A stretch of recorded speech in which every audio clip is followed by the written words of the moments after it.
Eu vi a exposição toda até que no fim chega à Paula Rego, eu fiquei outra vez no chitamento. Claro.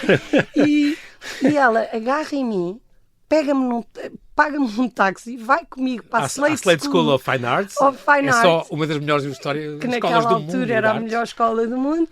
E vai falar com as professoras e diz, olhem, é só para dizer que a Filipa tem que vir para esta escola.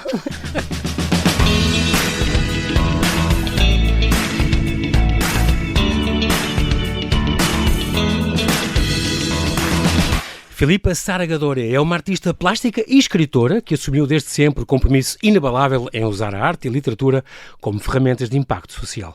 Artista talentosa e multifacetada, alia a arte à literatura, a causas sociais, utilizando-os como ferramentas de sensibilização, educação e transformação. A 2 meses de ser novamente mãe, vem-nos falar da sua nova exposição Raízes e Luz, a sua primeira, a solo, em 6 anos, que vai estar patente quinta-feira, 6 de fevereiro, todo o dia, no CCB. Vamos conhecer melhor a Filipa, que vive equilibrando os papéis de pintora, escritora e mãe, e que diz que a pintura é o que me preenche, é o meu santuário e onde consigo transmitir realmente o que sinto. Olá, Filipa, e bem-ajas por ter aceitado este meu convite. Bem-vinda. Muito obrigada pelo convite. Sinto-me muito honrada por este convite. Honrados somos nós, então. Tu nasceste aqui em Lisboa e é engraçado porque tens uma carreira... tu és muito nova, mas tens uma carreira muito longa. Tu já aos 3 anos querias ser pintora, pelo menos quanto à tua mãe. Exatamente. A minha mãe dizia que as minhas primas ficavam horas a brincar e eu dizia que também brincava, porque não queria estar excluída das brincadeiras, mas ficava a pintar e chegava ao fim do dia e oferecia um desenho a cada uma. No fundo era uma forma de estar mais ou menos integrada sem estar, não é? E já começavas a partilhar e a dar aos outros, que engraçado, tu tiveste sempre essa preocupação. Essa preocupação de pôr a arte ao serviço dos outros, neste caso, oferecias às primas, o que é muito giro. Aos 6 anos, tu disseste à tua mãe que querias mesmo ter aulas e foste então para uma prima da tua avó, Ana Maria Appleton. A minha avó, que era a Ana Maria Appleton, que pintava maravilhosamente bem, pintava em azulejo e fazia aguarelas lindas, e lembro-me que tinha aula com elas à séria, chegava da escola e ia pintar com ela para o ateliê. E fiz a minha primeira exposição aos 10 anos. Lembro-me que vendi as pinturas todas, as aguarelas todas. Foi? Vendeste tudo? Só sobrou uma que ofereci à minha avó, que hoje em dia é minha. Olha, portanto, foste para a arte à séria. Tu licenciaste nas Belas Artes, aqui em Lisboa. Tu, em pequena, visitavas muitos museus. A tua família estava ligada às artes? Ias com a escola ou com os teus pais? Ou... Não, com os meus pais. De onde é que vem esse fascínio pela pintura? Os meus pais sempre gostaram imenso. Desde pequeninas que nós íamos a todos os museus com os meus pais. Os meus pais tinham a tradição de passear connosco de carro. Nós íamos até a Itália de carro. Que era uma grande maçada para eles, coitadinhos, porque eu e a minha irmã íamos metade do tempo à tareia. E depois visitávamos todos os museus. Eu até no outro dia estava a contar isso num programa de televisão, que houve uma viagem que os meus pais nos levaram a ver. Eu tinha pai 10 anos e a minha irmã Francisca, que é 3 anos mais nova que eu, tinha 7, e eu lembro-me perfeitamente dos meus pais dizerem, olhem, vamos ver os castelos do Loire, e para ir ao 10º, nós fomos de carro, uma beleza, e eu lembro-me do Chambord, e lembro-me de tudo aquilo. Não na perfeição, o Chenonceau, mas não... Com água por baixo. Lindo de morrer. Também fiz essa volta. Mas às tantas nós já não aguentávamos, já estávamos aborrecidas, não é? E o meu pai às tantas a perceber que já estava a ser uma espécie de, entre aspas, um martírio para nós, diz assim, meninas, o que é que acham agora de irmos ver outro tipo de castelo? E nós, mas que outro tipo? Sei lá, um castelo de princesas, e levou-nos para a Disney. Foram para o Euro Disney. Para o Euro Disney, e nós radiantes, queríamos ver a Bela Adormecida, já não aguentávamos com as visitas culturais. Mas os meus pais sempre gostaram imenso de arte, sempre se interessaram, e portanto eu acho que o meu fascínio pela pintura também vem muito por aí. E tenho imensa sorte, porque desde o dia 0 eu sempre soube que eu queria seguir esta carreira de artes plásticas. E conheço outras pessoas, se calhar até muito mais talentosas e muito mais tudo, que as famílias não incentivaram ou disseram, se calhar, olha, é melhor envergares pela economia ou pela medicina. Uma profissão normal, digamos, uma profissão, entre aspas, e os meus pais sempre me deram imenso apoio, imenso suporte e disseram, acho que deves fazer isto e se é isto que gostas, é isto que deves fazer. Bom. Este exemplo destes pais. Agora aqui entra outra homenagem que vamos fazer à Paula Rego. Tu tinhas o grande sonho de a conhecer, era o teu ídolo, aos 17 anos. Conseguiste? Como é que isto aconteceu? Porque o meu pai jogava ténis com um primo direito da Paula Rego. Okay. E um dia o meu pai disse, a minha filha é doida por arte e o sonho da vida dela era conhecer a Paula Rego. Ele disse assim, um dia vou conseguir isso. Eu esperei durante imenso tempo, até que há um dia que realmente o meu pai chega à casa e diz assim, consegui que tinha conseguido que eu fosse conhecer a Paula Rego. E então vou com esse primo da Paula Rego. O teu coração começou aos pulos? Completamente. Parecia que era uma criança doida por futebol a ver o Cristiano Ronaldo. E de repente eu vou à casa dela com ela. E ela era uma pessoa muito reservada, não ficava assim sozinha com qualquer pessoa. Eu lembro perfeitamente ela às tantas virar-se e dizer, olha, podes ir embora que eu quero ficar aqui sozinha com a Filipa. Eu estava no céu, não é?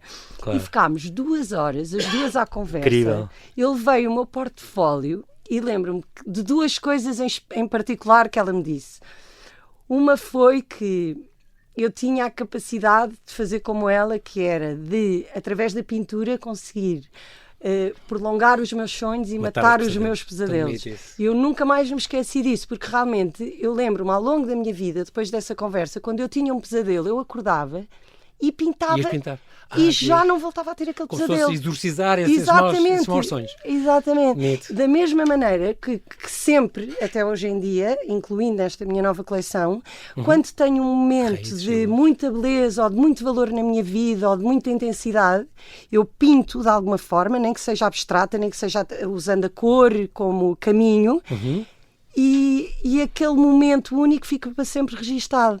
E lembro-me sempre dela, porque foi ela que me deu esta dica. Esta tua nova exposição, esta coleção, que vamos poder ver dia 6 no CCB, das 10 da manhã até às 9 da noite, tem muito isso. É muito também a tua identidade. As memórias, são muito memórias que estão ali fixas. Tens lá uma homenagem à Nossa Senhora, tens lá as tuas filhas representadas como flores, com os nomes e aquilo tudo.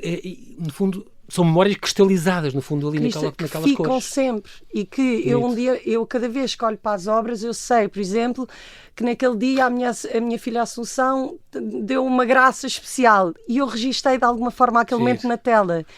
E no fundo eu acho que a pintura tem esta capacidade de eternizar momentos. Tu eras para ir para Londres, aliás, a conselho da própria Paula Rego. Sim, ela chegou. E ela chegou aí contigo, ia visitar a escola. Eu lembro perfeitamente, eu tinha a visto essa única vez em casa dela. E depois mandei um e-mail para a gente dela e disse que ia estar em Londres. E ela disse, olha, eu acho que a Paula está em Londres, mas não tenho a certeza absoluta. Eu lembro-me de chegar à Marlborough Gallery, que era onde ela expunha, onde ela tinha o trabalho dela, e a senhora recebe-me e eu pergunto, olha, sabe se a Paula Rego está cá? Gostava de lhe dar um beijinho. Ela, não sei. Pronto, eu vi a exposição toda até que no fim chega a Paula Rego, eu fiquei outra vez no excitamento. Claro. E ela agarra em mim, paga-me um táxi, vai comigo para a Slade School of Fine Arts. É só uma das melhores escolas do mundo. Que naquela altura era a melhor escola do mundo. E vai falar com as professoras e diz, olhem, é só para dizer que a Filipa tem que vir para esta escola. Ganho cunha. Isso, completamente. E foi uma situação única que eu também nunca mais me esqueci, que lhe fiquei sempre agradecida. Acabaste depois, tu és muito agarrado à tua família, acabaste por não ir viver para lá. Não fui. Mas tens aqui, tu estudaste na New York Art Academy, por exemplo, tiveste lá também Tive alguns meses, mas foi depois de me formar cá na Faculdade de Belas Artes de Lisboa. E também tiveste esta pós-graduação em desenvolvimento pelas artes expressivas no ISPA. Sim. Que é muito engraçado. Tu, de facto, Filipe, és uma mulher de causas. Eu gosto muito disso em ti. És uma mulher de causas. Tens sido uma voz ativa em causas como a sensibilização contra o bullying. Já vamos falar dos teus livros. A educação emocional também tem a ver com os teus livros. Tens esta TED Talk que tu fizeste em Aveiro há uns anos sobre as cores da vida. Tu, de facto, pintas. Os teus trabalhos são muito bonitos. Eu tenho sobrinhas minhas que adoram as tuas pinturas e que têm falado muito. Tio, vais adorar. As pinturas delas são tão bonitas e as cores são tão... A cor, de facto, é um elemento muito importante na tua pintura. Querem o acrílico, querem lápis de cor, tens pinturas que até fazes depois com lápis de cor também, sim, não é? Incluindo nesta nova coleção. O que é que a cor pode expressar? A cor expressa tudo o que nós estamos a sentir. E uma coisa muito gira da cor é as minhas pinturas não levam uma camada de tinta, levam 4, 5, 6 camadas. Boa. E a cor vai ser sempre transformada. E esta coisa de nós conseguimos transformar a cor é como se nós conseguíssemos também, de alguma forma, transformar a nossa vida. Já me aconteceu chegar a uma pintura minha em que eu olho para a base e tenho uma base mais escura em que eu sei que naquele momento da minha vida estou a viver alguma coisa que de alguma forma se calhar até me está a incomodar e de repente um mês depois meto aquela pintura de lado, volto a agarrar naquela tela e através da cor eu transformo aquele sentimento que eu tinha, que na altura se calhar até me tinha perturbado, numa coisa ótima. No fundo eu acho que a pintura e a cor têm esta capacidade de transformar os nossos próprios sentimentos. Quase uma catarse. Uma catarse, é isso. Tu falas nisso, é engraçado, vi uma frase que tu inclusive isso, pela pintura nós conseguimos transformar as nossas emoções, ficar melhores pessoas. A pintura pode curar isso, pode ter esse poder terapêutico, se calhar, é uma terapia, pode ser. É uma autêntica terapia. A pintura tem esta capacidade de nos transformar. A pintura ajuda-me a só pensar em coisas que me possam tornar uma pessoa melhor e nunca uma pessoa pior, porque quando nós estamos a tentar fazer alguma coisa bonita, não estamos a perder tempo a pensar em coisas desnecessárias ou a tentar... ou coisas negativas ou feias. Exatamente. É engraçado porque aqui também tens a segunda homenagem, depois do Paulo Rego, vamos fazer aqui uma homenagem ao Dom José Policarpo, o teu diretor espiritual, e aconselhou-te muito, porque é muito engraçado, porque ele via as coisas que vocês faziam nas aulas, nas Belas Artes, eles pintavam muitos nus e às vezes pinturas até mais agressivas, desenhos mais agressivos. Sim. E ele é que deu este conselho, tu enquanto católica e amiga dele, claro, tinhas esta direção que ele disse, porquê é que essas coisas estão... Porquê é que não fazes da tua arte uma coisa positiva e para ajudar as pessoas? Foi isso, eu lembro-me perfeitamente. Um dia estávamos os dois à conversa, como sabe, Dom José Policarpo era uma sonidade, intelectualidade, ele era uma pessoa cultíssima superior. E super... Eu lembro-me de um dia de lhe dizer, eu não sei como é que perde tempo a conversar comigo. e realmente o Dom José tornou-se muito meu amigo, nós conversávamos muito sobre fé e tínhamos uma proximidade muito grande a nível espiritual. Um privilégio. Que foi um grande privilégio. E eu lembro-me de um dia estar à conversa com o Dom José Policarpo e aquilo mudou a minha vida para sempre, e do Dom José Policarpo me dizer assim, Filipa, sabes uma coisa, ser artista é uma responsabilidade, e eu nunca tinha pensado nisso. Portanto, tu tens que ter cuidado com aquilo que fazes. Não faças coisas que possam perturbar os outros ou que de alguma forma criem mal-estar, porque há tanto sofrimento no mundo, há tantas coisas horríveis a acontecer. Guerras e tudo a acontecer. Guerras, crianças que sofrem, pais com situações horríveis que veem os filhos a passar por situações que ninguém deveria, que não deveria ser permitido ver passar. Pobreza, cancro, tanta coisa. Tudo, doenças, etc., miséria, fome.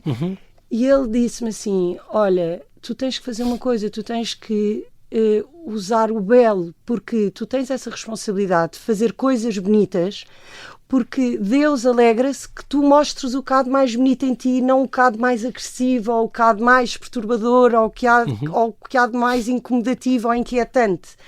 Porque isso é que é a beleza da arte, é quando os outros contemplam uma obra poderem ver o lado mais bonito do Criador nela. Exatamente. Isso é muito giro dizer isso. Sabes porquê, Filipe? Eu estou-me a lembrar também quando teve cá o Papa Bento XVI e eu fui ao CCB, onde ele teve um encontro com o mundo da cultura, e foi uma das coisas que ele disse. Pois foi. Exatamente isso. Estamos em 12 de maio de 2010 e ele disse, façam da vossa vida beleza. Beleza. E sabe que... É tão bonito isso. Vou-lhe só contar mais uma coisa muito interessante. O Dom José dizia-te isso, a arte é no fundo o apogeu da beleza, não é? E foi muito giro, porque na sequência dessa conversa o Dom José Policarpo disse-me uma coisa que eu também nunca mais me esqueci na vida. Ele olhou para mim e disse assim, a beleza tem um papel enorme. Aliás, nós somos todos muito estetas, não é? A nossa tendência é ver tudo o cá de mais bonito, tudo o cá de mais perfeito. E ele um dia virou-se para mim e disse, olha, sabes uma coisa? Eu toda a minha vida procurei Deus na intelectualidade, na sabedoria, nos livros, na cultura. E um dia, numa casa que eu tinha na aldeia, um dia simples, encontrei-o enquanto contemplava a paisagem. Que foi muito giro. Portanto, longe da academia e de todos aqueles estudos. Longe de tudo, longe do ruído, longe de tudo, encontrou Deus na beleza da natureza, nas coisas mais simples. E ele dizia, quanto mais simples for a tua pintura, quanto mais bonita neste sentido em que não perturba os outros, mais profundidade também vai causar no outro. Incrível. Tu também tens a sorte de tens umas origens privilegiadas, desde cedo tentaste dar um sentido útil às tuas obras, associas as tuas obras sempre a causas sociais, é o caso dos teus livros, por isso tens prefácios como pelo Presidente Marcelo Rebelo de Sousa, pelo António Guterres, o Dom José Policarpo, a Paulo Rego, pessoas que com este apoio destas personalidades conseguiste muita coisa. Em 2011 saiu este O Touro e a Bailarina, onde és coautora, com este texto de Teresa Avilés Herrera, com o prefácio do professor Marcelo, cá está, na altura, era o professor Marcelo Rebelo de Sousa, que os direitos revertiam para a Associação Salvador e para a Associação Terra dos Sonhos. Depois, 2 anos depois, este Talvez um Anjo, isto tem a ver com aquela menina que tu conheceste, que tinha um linfoma com 6 anos, acabou por morrer. Aos 7, sim. Aos 7, mas tu acabaste por... qualquer coisa, há uma história que tu prometeste, ou que ia pintar ou desenhar, ou contar a vida dela. Ela era uma criança muito especial, em todos os sentidos, era assim até, tinha assim umas experiências também meias transcendentes, eu diria. Valdirina. E ela, um dia eu virei para ela e disse, olha Maria, um dia vou pintar a tua história. Ela tinha plena consciência que estava muito doente e até disse que à mãe um dia que ia partir, portanto ela sabia, e era uma criança, foi uma situação muito difícil. E eu disse, um dia vou pintar a tua história. Ela olhou para mim e disse, não, a Filipa vai pintar e escrever. Incrível. E foi a primeira vez, porque eu gostava de escrever, mas só para mim, aquelas coisas que eu fazia desde pequenina, mas nunca ter a ousadia de escrever um livro nem, para ser publicado. Nem editar, porque esse Doutor e Bailarina tinha sido uma história que eu tinha criado na minha cabeça e pedi à Teresa para escrever, porque não tinha tido coragem. E como tinha sido uma situação que eu tinha passado e que eu queria reverter aquela situação numa coisa boa, para não ficar, lá está, com uma pintura, para não ficar contida em mim, eu disse, eu vou transformar esta situação, que se calhar foi menos boa na minha vida, numa coisa positiva. Então pedi à Teresa para escrever o livro, arranjei patrocinadores, mandei fazer 1700 exemplares numa gráfica, eu próprio fui à gráfica, editei e vendi os livros todos a 14€ cada um, e os livros reverteram para a Terra dos Sonhos, para ajudar a realizar sonhos de crianças que estavam doentes, e para a Associação Salvador, do meu amigo Salvador Mendes da Almeida, que ajuda pessoas com deficiência motora.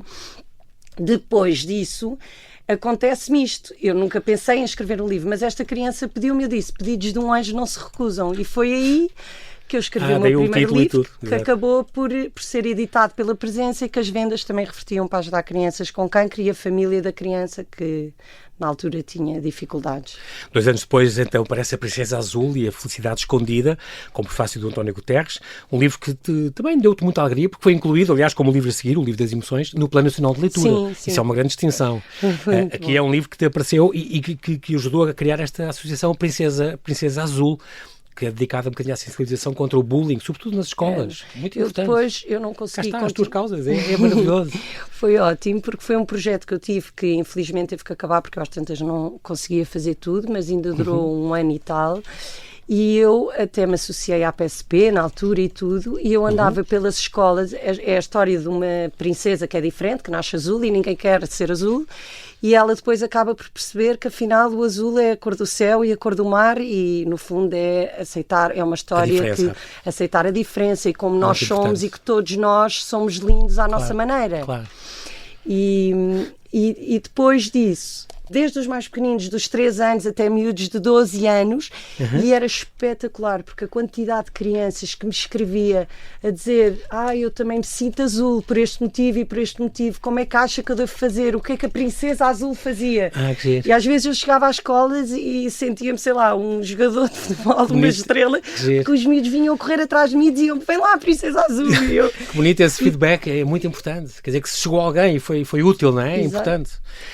Estamos outra vez agora, andamos mais um polito para o Livro das Emoções, também do Plano Nacional de Leitura, aqui o prefácio do Nuno Lobo Antunes, também já esteve aqui numa conversa muito gira comigo, tornou-se recurso essencial no ensino da inteligência emocional nas escolas, que é engraçado, metade dos direitos reverteram para o PIN, para esta Associação pelo Progresso Infantil, com crianças com problemas psicológicos, porque de facto é muito importante falar das emoções e nós, por exemplo, homens não falamos quase. É muito difícil para nós falar de emoções. E eu acho que nas famílias mais conservadoras e tudo há um grande obstáculo que às vezes limita as pessoas de falarem daquilo que sentem.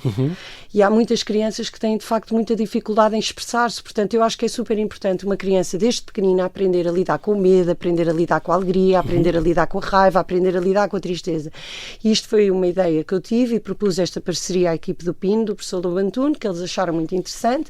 Escrevemos este livro em parceria, eu criava também as ilustrações, mas não criava sozinha, foi muito giro, porque pedi a colaboração de crianças que tinham problemas do foro psicológico e eles começavam as ilustrações, eu contava-lhes a história de uma forma abstrata, eles desenhavam e eu acabava, portanto o livro foi também... Essa colaboração também, muito giro. Em 2021, estamos há 3, 4 anos, tiveste uma grande luta porque conquistaste a tua maternidade. Foste mãe em fevereiro de 23, se não me engano, da Assunção. Sim, da Assunção. Tudo muda com a maternidade, como tu sabes. Completamente. E tu deste a volta através da arte a situações difíceis que passaste na tua vida, alguns desmanchos e um tumor maligno que te apareceu na tiroide, coisas deste género. Deste sempre a vida através da arte, aguentaste tudo e hoje em dia continuas a ser uma pessoa focada nos outros, focada no bem-estar. Chegaste a ter... A arte chegou-te sempre, Filipa? Ou tiveste, por exemplo, uma psicóloga amiga que te acompanhou e que te ajudou?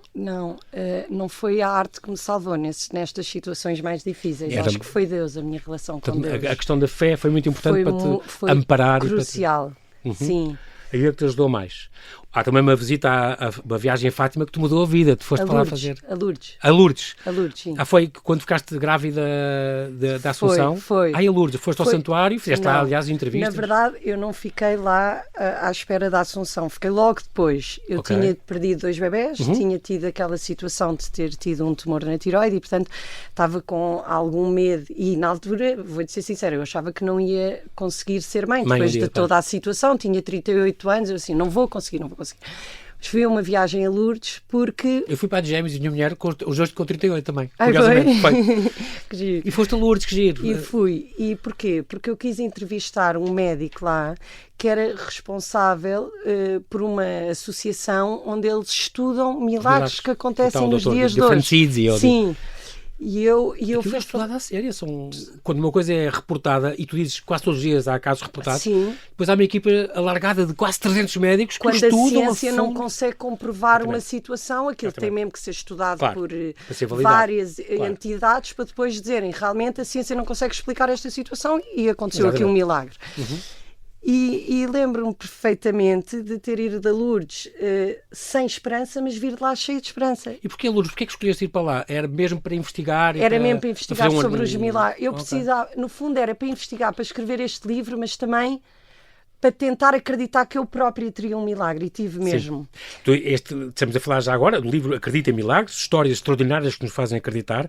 É uma edição da Marcador, era o teu 5º livro, e é muito engraçado porque tu investigaste à sério, juntas milagres até do judaísmo, do islamismo, do hinduísmo, juntaste histórias pessoais também tuas. E eu tentei investigar situações extraordinárias que acontecem no mundo inteiro, e não acontecem só aos católicos acontecem aos muçulmanos, acontecem aos judeus. Acontecem a tudo, porque eu acredito que Deus é o mesmo para todos, não é? Por isso os milagres evidentemente não acontecem só em Lourdes, acontecem em todo o lado. E para ti, Filipa, são sinais que nós devemos estar atentos. Eu acho que Deus... Que acontecem na vida de toda a gente. Eu acho que Deus está-nos sempre a dar sinais. Há uma frase que eu gosto imenso, que é, quando nós pedimos ao céu, os milagres descem. Portanto, quando as orações sobem, os milagres descem. Eu acredito muito nisso. Eu acho que quando nós rezamos verdadeiramente com fé, e eu acompanho de perto muitas pessoas que estão às vezes a viver situações muito complicadas, doentes e tudo, e essas pessoas, muitas delas, veem pequenos milagres a acontecerem todos os dias na vida dela, porque eu acho que quando nós rezamos com o coração desprendido e a acreditar que temos que confiar e que temos que entregar, as coisas acabam por acontecer, porque eu acho que Deus adora esta nossa pureza de alma. Tu até tinhas uma afilhada que estava no IPO, se não me engano, e visitava-la, onde tens muitas histórias ligadas a crianças que tu ias conhecendo, uma menina de 4 anos que acabou por morrer, mas é que a mãe dela dizia, tu apareceste sempre nas alturas certas que ela precisava. Foi incrível. Ias conhecendo pessoas, tens muitas histórias como Tenho miúdos. muitas histórias. O IPO nisso faz um bocado de impressão, não é? Ver as crianças novinhas com cancros e... É horrível. Por acaso aconteceu, tenho 2 histórias. Essa no IPO foi muito gira, porque foi como a criança, eu ia visitar a Maria, a minha afilhada, ao 7º piso, às tantas já andava lá quase como se fosse enfermeira, deixavam-me entrar, não sei como no internamento, quase, como se eu fosse voluntária. Lembro-me perfeitamente um dia ter ido visitar a Maria e estava lá uma criança que tinha 4 anos, não vou dizer o nome por questões de privacidade, a criança acabou por partir. E eu vi-o e sorri para a criança e nós tivemos uma ligação imediata e fui ter com a mãe dele e disse, olha, vou ali pedir uma coisa à minha afilhada que ela é muito especial para ver se ela quer mandar do quarto dela alguma coisa para o seu filho.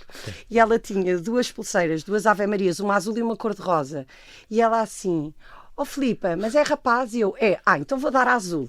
E mandou a pulseira. E a mãe dele vira-se para mim e diz, olha, eu não o conheço, não sei quem você é, mas olha, esta situação foi mesmo importante e mesmo especial para mim. E eu olhei para a criança e disse assim, olha, o que é que tu mais gostas? E ele vira-se para mim e diz, uma Queen.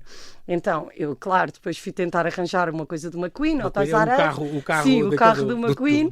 E passado 2 semanas vou lá outra vez visitar, ou uma semana vou visitar a Maria, e ele olha para mim, eu assim, olha, trouxe-te uma coisa, sabes o que é que é? E ele, claro, é uma queen. Eu assim, nunca, por isso é que nunca se pode prometer uma coisa a uma criança e não cumprir, porque eles nunca se esquecem. Exato. E a mãe dele abraçou-me e disse assim, olha, eu não sei quem você é, não quero saber o seu nome nem de onde você vem, mas nos 2 dias que eu tive com o maior aperto, você apareceu na minha vida, por isso deixe-me só abraçá-la. E infelizmente na terceira vez que eu fui, ele já não estava. Já tinha partido. Tens muitas histórias disto. É engraçado porque tu passaste por muita coisa, Filipe, mas também dizes que bom eu ter passado por aquilo. Foi exatamente no momento de maior tribulação da minha vida que percebeste quem era Deus e que mais estava contigo. Faz lembrar aquela parábola das pegadas na areia, não é? Mas é mesmo verdade, eu acho que é mesmo verdade. Sentiste isso na pele, digamos. Olha, sabe que quando eu vou falar disto, eu tinha-lhe dito até que nem gosto de falar muito neste tema, mas vou a falar porque acho que isto é uma história que me vai marcar e levar para sempre. No dia que eu fui ser operada a um tumor, tinha perdido 2 bebés, lembro perfeitamente, está no recobro, e uma tia minha, que era médica, chegou lá e disse, porquê é que estás a chorar? E eu... Então já viu o que é que me aconteceu, perdi 2 bebés, vou ser operada aqui a um tumor, vão-me abrir a garganta toda, claro que eu já não vou ser mãe com esta idade, não vou conseguir. E eu estava mesmo a chorar. E ela olhou para mim, ela acho que na altura nem era, hoje em dia acho que é mais, mas na altura nem era uma pessoa especialmente crente, nem nada disso. E ela olha para mim e diz assim, então mas não és tu que acreditas em milagres? Tipo, como quem diz, então andas para aqui a dizer que acreditas em milagres. Exato. E agora aqui na hora H, assim, toda a gente, agora ninguém lhe apetece que vão abrir a garganta toda, não é? Mas pronto. E ela, agora aqui na hora H, estás com medo? Não tenhas medo, entrega. E eu lembro-me perfeitamente de entrar na sala de operações, a enfermeira vira-se para mim e diz assim, olha, quero ouvir alguma música para adormecer antes de ser anestesiada. Eu disse assim, olha, ponha a Ave Maria de Schubert, da versão do Pavarotti, que é a minha música preferida. E eu fechei os olhos, João Paulo, isto é mesmo verdade, e eu não tive medo nenhum. Eu quando fechei os olhos, eu disse assim, eu já não tenho medo. O que tiver que acontecer da minha vida se eu um dia tiver que ser mãe, se eu tiver que partir quando me tiverem a abrir a garganta. Mas eu estava sem medo, eu estava completamente em paz. E eu acho que quando nós temos este tato genuíno de entrega, Deus fala connosco. Claro. E de uma maneira tão profunda que nós acabamos com o medo, afinal, já não existe. É incrível. As tuas ações são extraordinárias, continuaste sempre, tiveste muitos anos dedicados à caridade, com estas histórias marcantes. Por exemplo, estou-me a lembrar de outra tua passagem pelo Rabo de Peixe. Tu foste aos Açores, viste, confrontada com aquela miséria, conheceste lá 2 irmãzinhas que precisavam também de ajuda. Eu fui a Rabo de Peixe numa viagem mais ou menos, era para passear, mas quando uma pessoa entra ali nos Açores e vê aquela situação toda e aquela miséria total, eu acabei por ficar muito amiga de um padre lá e de umas senhoras que eram encantadoras e faziam imenso voluntariado e disse, olhem, eu afinal agora quero aqui durante os dias ir passear com vocês e ver qual é a necessidade real aqui nesta terra, o que é que estas pessoas precisam, porque realmente eu não vou estar aqui a passear a saber que há tanto sofrimento. E tanta miséria. Não é? E há um dia que o padre diz-me, olha, então venha aqui conhecer 2 irmãs que têm uma doença, que era uma doença autoimune raríssima, elas tinham 1 metro, degenerativa, viviam numa cama e nunca se tinham levantado nem nada. E eu cheguei à casa delas, conversei imenso com elas, fiquei super ligada e disse assim, olhem, se não me levam a mal, importam-se que eu tire uma fotografia vossa. Porque eu perguntei, o que é que vocês mais gostavam? E elas, sabe o que é que nós mais gostávamos? Era de sair à rua, nós não saímos, estamos sempre metidas nesta cama, que era miséria total. A assistente social levava-lhes comida uma vez por dia. E eu disse, o que é que vocês precisam na realidade? E elas disseram, adorávamos sair à rua, ter uma cadeira elétrica. Mas quanto é que isso custa? 20 e tal mil euros. Eram 26 mil euros, já não me lembro bem, mas era um valor assim. E eu penso assim, estas raparigas não podem estar aqui sempre enfiadas, têm que ver o sol, a luz do dia, era uma casa encafuada, um mar, elas vivem num sítio lindo. Eu disse, olha, vocês autorizam-me, eu não sei se isto vai resultar, se não, autorizam-me a tirar uma fotografia ao pé de vocês, vou contar a vossa história maravilhosa e a fantástica que vocês são, deixem pôr no Facebook e eu vou pedir dinheiro, olha, vamos tentar arranjar as cadeiras. E ao fim de meia hora ou 40 minutos eu tinha os 26 mil euros na conta, ao ponto que tive que escrever um post a dizer não me dê mais dinheiro porque eu já tenho dinheiro das cadeiras. Incrível! Mudaste a vida completamente daquelas pessoas. Não fui eu, não fui eu que mudei, foram a generosidade das pessoas que me seguiam no Facebook. Porque há uma coisa que tu dizes também, quando temos tribulações e sofrimento, não devemos questionar porquê eu, mas para quê? Porque eu acho que o sofrimento tem sempre uma utilidade. Nós não devemos estar a perguntar porque é que isto me aconteceu, mas para quê? O que é que eu posso fazer melhor com isto? Às vezes, se calhar, olhar para aquela pessoa que está numa situação pior que eu perceber que fui privilegiada em muitas alturas da minha vida, é tentar, no fundo... Retribuir um pouco, dar um Exatamente. pouco, não é? Exatamente, muito tão importante isso. É engraçado que neste momento estás à espera então da tua segunda filha. Tu, no fundo já estão 3, não é? Tens uma filha do primeiro casamento do Pedro, é como se fosse também. Tem o quê? Uns 6 anos tem agora? 6 anos. E depois tem a querida da Assunção também, que 1 ano e meio, 2 anos. Fez 2 anos no sábado, incrível. dia 25 de janeiro. E é engraçado porque o Papa Francisco, quando foi a Fátima, tiveste esta grande bênção que foi, pegou na tua filha e abençoou. Isso é um, Quero que eu é um dom. História? Claro, então, é extraordinário. Não, foi incrível porque nós vivemos no Estoril e o Papa houve um dia que foi a Cascais. E nós acordámos muito cedo para ficar ali logo na front row, na Marginal. Exatamente. E a certa altura, só que nós sabíamos que o Santo Padre não ia sair do carro porque tinha que ir direto para Cascais e toda a gente sabia porque estava tudo estudado o percurso dele, que ele ia àquela escola. Mas nós ficámos na curva, porque sabíamos que na curva o Santo Padre ia abrandar, portanto dava mais tempo para ver um bocadinho mais tempo. Segundo. E o Pedro, meu marido, agarra na Assunção assim ao colo, tipo Lion King, e o Papa meteu a mão pela janela e fez mesmo a cruz no ar. E as senhoras que estavam ao meu lado, que estavam a ver o bebê, mas o Papa não vai aguentar, vai parar porque ele adora bebés. E eu, não vai de certeza porque não tem autorização, mas deu a bênção e ficaram todas contentes e disseram: o Papa abençoou a sua filha, abençoou a sua filha. Pronto, portanto eu já sentia que ela tinha levado uma bênção. Até que uns dias depois há a bênção dos doentes em Fátima, e eu também, pelo que eu já tinha passado e pelas graças que eu tive, ter conseguido ser mãe, etc. Eu disse, para mim era Pedro, muito importante, vamos a Fátima, eu quero ir à bênção dos doentes, eu quero ir agradecer a Deus. Foi em Fátima que eu tanto rezei a pedir para ser mãe, eu quero ir a Fátima. Então às 5 da manhã acordei, ele com um mal feitio do pior, mas porquê que eu quero ir a Fátima? Acordei, pronto, não liguei ao mal feitio, fui agarrar nas miúdas todas trapalhonas, vesti a primeira coisa que vi, vamos embora, vamos todas para Fátima. Chegamos a Fátima, só que veste não veste, uma criança de 1 ano e pouco e a caminho, aquilo foi tudo um 31. Demorámos imenso tempo e chegámos a Fátima, eram 8 e tal, e o Papa ia lá estar às 9. Portanto, imagina, estavam pessoas a guardar desde 1 da manhã. Sim, lugar à frente. Quando nós chegamos, vamos ali para o pé da capelinha, onde estavam milhares e milhares e milhares de pessoas, claro. E toda a gente a dar encontrões. Não tinha já muita esperança de ter a tua bebê abençoada. Eu tinha, porque eu no fundo eu sentia que aquilo ia acontecer. Não me pergunto porquê. Eu disse ao Pedro, a Assunção vai ao colo do Papa, porque eu sinto que a Assunção foi um presente que eu tive de Deus. E foi mesmo, depois de tudo o que eu passei, de eu tanto ter rezado neste sítio, a Assunção vai ao colo do Papa. Ele achava que eu era doida, não é? E entretanto, nós chegamos e começa toda a gente a dar-me encontrões, a dizer, estou aqui há não sei quanto tempo, cada vez que tentávamos andar meio centímetro à frente, alguém nos empurrava e refilava. Estava. Até que passa uma senhora, uma agente, e diz assim, olha, não fiquem aqui, estão com 2 bebés, experimentem ir ali para cima, porque pelo que eu sei, o Papa vai passar ali. E nós, olha, está bem, então fomos lá para cima. Chegamos lá acima e está uma família com não sei quantas pessoas, e há uma senhora bem mais velha que vem ter comigo e diz assim, menina, passa à frente com as suas filhas. Eu disse assim, minha senhora, não vou passar à sua frente, está aqui há quanto tempo? E ela, estou aqui desde 1 ou desde as 2, acho que era desde as 2 da manhã. Eu disse, olha, mais uma razão, eu não tenho coragem de passar à frente. Além disso, a minha filha já foi abençoada pelo Papa em Cascais. E ela insistia e diz, olha, eu vou dizer porque é que você vai passar à frente. Você vai passar à frente porque Jesus disse, vinde a mim as criancinhas, porque delas é o reino dos céus. E a sua filha vai ser abençoada e, por consequência, nós vamos ser todas. Todos. E eu, olha, eu agradeço muito o que me está a dizer, mas mesmo assim eu não tenho coragem de passar à sua frente, mas disse, olha, minha senhora, vamos fazer uma coisa, eu entrego a minha filha à sua neta que está lá à frente, e fica com a bebê, olha, e quando quem passar sabe, o Papa, seja o que Deus quiser. Seja o que Deus quiser. A certa altura, o Papa passa, só que vai sempre virado para o outro lado, nunca olha para a Assunção. Só que não sei porquê, quando vai quase a virar para a Capelinha das Aparições, há um guarda do Vaticano, sim, que vem cá atrás a correr, agarra na Assunção e mete ao colo do Papa.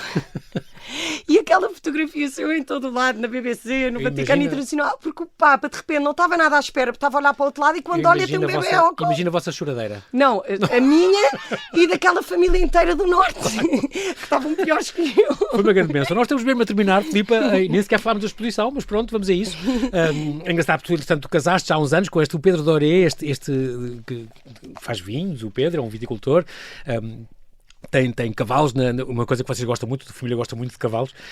Tu pintaste o casamento ainda antes dele acontecer, vou casar, e sempre achaste que ias casar com um loiro, contaste isso uma vez, e afinal pintaste um marido moreno de olhos verdes e acabou por ser o Pedro, um mês e meio depois conheceste. Exatamente. É extraordinário. Foi mesmo. Casaste com ele, pintaste-o antes de casar com ele, é extraordinário. E tens, de facto, agora terminando esta exposição Raízes e Luz, portanto, o curador Zé Ortigão, que diz que o teu trabalho é uma celebração da vida, e de facto é, e percebe-se pela tua conversa, que já aqui estamos há 40 minutos a celebrar isso. Miel, misturas o pessoal e o universal e crias obras cativantes que sabem a casa. Tão importante isto. Portanto, no CCB, então, na próxima quinta-feira, das 10 da manhã às 9 da noite, vai estar esta tua primeira exposição a solo, em 6 anos, onde são celebrados os teus sonhos, é celebrar esta maternidade, a fé e a família. São 16 obras que tiveste a pintar todos os dias, sábados e domingos inclusive, tudo, eu sei. Todos os dias é a pintar em forma de agradecer a Deus estas grandes bênçãas que eu tive. E é de facto a coleção da tua vida. Eu não consigo ter mais tempo, que é uma grande pena. Sei que tu, enquanto pintas, também rezas, como aliás a Graça Moraes disse um dia que também fazia, que é muito giro, é sempre uma boa inspiração. Fica aqui este convite então, para não perderem dia 6 no CCB, esta exposição Raízes e Luz, só está aquele dia lá, portanto aproveitem. E quero, Filipe, agradecer muito o teu testemunho de arte e de fé, no teu caso equivale a um testemunho de vida. Estás a 2 meses de ser mãe, corra tudo bem como tu mereces. Muito obrigada. Foi um grande prazer falar pelo contigo. Convite. Igualmente, um gosto enorme. Obrigada.